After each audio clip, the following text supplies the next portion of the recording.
Bonjour et bienvenue dans ce flash d'information. Le président de la République, Alassane Ouattara, est à Londres depuis quelques jours dans le cadre d'un sommet Royaume-Uni-Afrique. Mardi, il était l'invité de Chatham House, une prestigieuse institution britannique spécialisée dans la réflexion stratégique. Après avoir exposé sur le thème « Élections en Côte d'Ivoire en 2020 », comment assurer la stabilité et l'inclusion? Le chef de l'État a fait le point des efforts consentis par le gouvernement pour améliorer les conditions de vie des paysans. Les avocats de la Côte d'Ivoire ont déposé un court mémoire devant les juges de la Cour pénale internationale.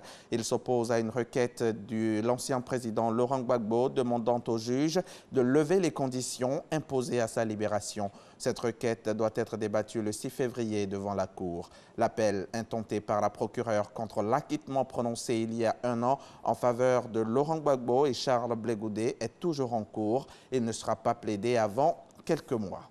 Ce vendredi 24 janvier est célébrée la Journée mondiale de la culture africaine et afrodescendante. C'est une des recommandations fortes issues du premier congrès panafricain sur la place de la culture dans le développement de l'Afrique. L'esprit de cette démarche est que l'Afrique est un berceau de l'humanité. Et cette journée symbolique dans l'année est là pour célébrer la culture africaine dans son entièreté, célébrer ses us et coutumes, ses valeurs et traditions.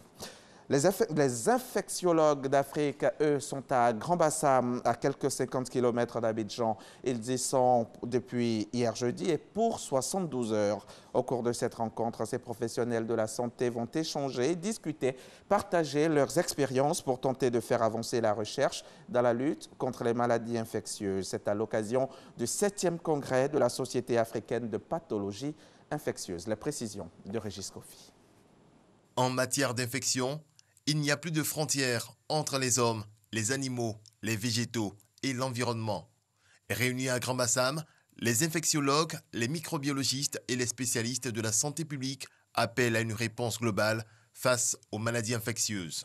La réponse aux problèmes de santé ne peut pas se limiter uniquement à la santé au sens strict du terme. Lorsqu'on a une maladie aujourd'hui, il faut que l'ensemble de la communauté se réunisse autour de ce problème pour apporter une réponse globale, voire mondiale, et en garantissant toujours l'équité des soins. Il s'agit donc qu'on puisse avoir une mobilisation des décideurs, des bailleurs et de la communauté.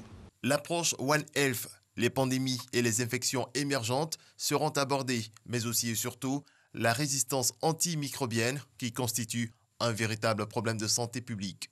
C'est le problème de la prescription. Tout le monde est devenu docteur. L'antibiotique est considéré comme le médicament miracle. Lorsque je ne sais plus quoi faire, le malade même demande l'antibiotique. Ce que ça crée, c'est qu'on est en train d'aller vers ce qu'on appelle des impasses thérapeutiques, où les maladies banales qu'on traitait, qu'on guérissait avant, on sera dans l'incapacité de pouvoir les traiter.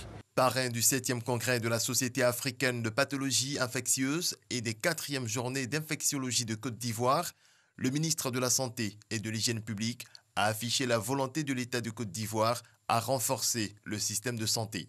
Les maladies infectieuses sont une priorité. Le gouvernement fait des investissements massifs dans le secteur. Nous étions dans la délégation conduite par le Premier ministre à Lyon lors de la reconstitution des ressources du Fonds mondial. Et la Côte d'Ivoire avait investi 1 500 000 $. Et aujourd'hui, je viens d'une réunion sur le dialogue avec le Fonds mondial. Les retombées sont extraordinaires, voyez, parce que c'est comme ça qu'il faut pouvoir donner ça pour tirer le maximum. La Société africaine de pathologie infectieuse a vu le jour en 1992. C'est une association qui revendique 210 adhérents. En Guinée, des centaines de manifestants se sont mobilisés hier jeudi et très vite, des tensions ont abouti à des affrontements avec les forces de sécurité dans la ville de Labé. 3 personnes sont mortes dans ces heures. Labé est un des centres de la contestation du référendum constitutionnel demandé par le président de la République, Alpha Condé. Ce vendredi, les responsables de la ville redoutent un regain de tension alors que les 3 victimes pourraient être inhumées dans la journée. une nouvelle restriction pour entrer aux États-Unis. L'administration de Donald Trump va limiter les visas octroyés aux femmes enceintes soupçonnées de vouloir accoucher aux États-Unis pour que leur enfant obtienne la nationalité américaine. Elle est en effet accordée à tous ceux qui naissent sur le territoire américain.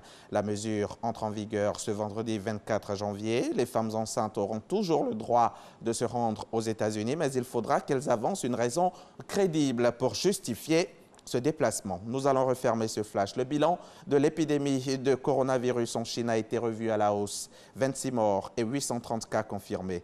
Pour éviter la propagation de la maladie, des mesures ont été prises, notamment l'annulation des festivités du Nouvel An dans la capitale. Pour l'OMS, il est trop tôt pour déclarer une urgence internationale. La cité interdite ne sortira pas ses lanternes célestes pour fêter l'entrée dans l'année de la souris. Le monument le plus célèbre de Chine fermera ses portes au public ce samedi jusqu'à nouvel ordre. Fin de ce flash. Prochain rendez-vous, 13h pour le journal.